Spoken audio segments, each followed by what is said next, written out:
జూబ్లీహిల్స్‌లో ఎలక్షన్‌లలో ఏ పార్టీ గెలుస్తుంది? 100% ప్రజలందరూ కూడా మైనారిటీ సోదరులు కూడా అందరూ కూడా బీఆర్ఎస్ పార్టీకి పగ్గం కడతారు. తప్పకుండా మాజీ ముఖ్యమంత్రి కేసీఆర్ గారు చేసినటువంటి మైనారిటీలకు కానీ మరి ఏ విధంగా తీసుకున్నా కూడా కేసీఆర్ గారి ప్రభుత్వాన్నే ప్రతి గడప గడపన కూడా కేసీఆర్ గారి ప్రభుత్వాన్ని కోరుకుంటుంది. జూబ్లీహిల్స్ ప్రజలందరూ కూడా తప్పకుండా కారు గుర్తుకే ఓటు వేసి భారీ మెజారిటీతోని మాగంటి గోపీనాథ్ సునీత గారికి మళ్ళీ పగ్గం కడతారని ప్రజలందరూ కూడా నిర్ణయంతోనే ఉన్నారు.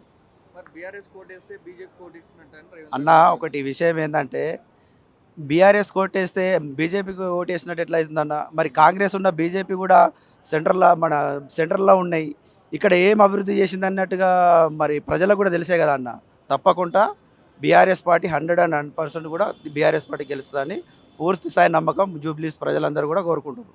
అంటే ఇప్పుడు జూబ్లీహిల్స్‌లో సమస్యలు బీఆర్ఎస్ వల్లనే వచ్చినాయని రేవంత్ రెడ్డి మాట్లాడుతున్నారు. జూబ్లీహిల్స్ తీసుకున్నా కూడా హైదరాబాద్లో ఎక్కడ తీసుకున్నా కూడా బీఆర్ఎస్ పార్టీ ఎన్ని సీట్లు గెలిచింది అన్నది కూడా మేము మీకు చెప్పాల్సిన అవసరం లేదు. మీడియాకు మీకు అందరికీ తెలుసు.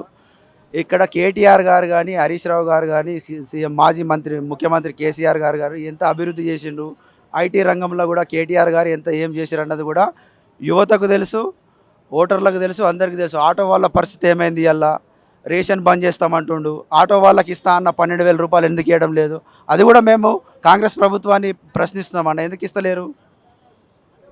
మీరు చెప్పాలి. మీడియా మీరు కూడా వాళ్ళు ఇచ్చిన 420 హామీలలో ఏ హామీ నెరవేర్చారు? ఇప్పుడు బస్సు ప్రమాదాలు ఎందుకు జరుగుతున్నాయి అన్న? 60 మంది ఎక్కాల్సిన బస్సులోకి 120 మంది 150 మంది ఎక్కుతారు. ప్రమాదాలు జరిగి ఏ విధంగా యాక్సిడెంట్లు అవుతున్నాయి అన్నది కళ్ళ నిండా ప్రజలందరూ చూస్తారు కదన్న. తప్పకుండా బీఆర్ఎస్ పార్టీ భారీ మెజారిటీతో గెలుస్తుంది. ఏం లేదన్న, ఇక్కడ జరుగుతున్నటువంటి ఎన్నికలకు రౌడీకి ఉన్న లేడీకి మధ్య ఎలక్షన్ జరుగుతుంది. తప్పకుండా లేడీ 100% విన్ అవుతుందన్న. తప్పకుండా బీఆర్ఎస్ పార్టీ గెలుస్తుంది ఇక్కడ.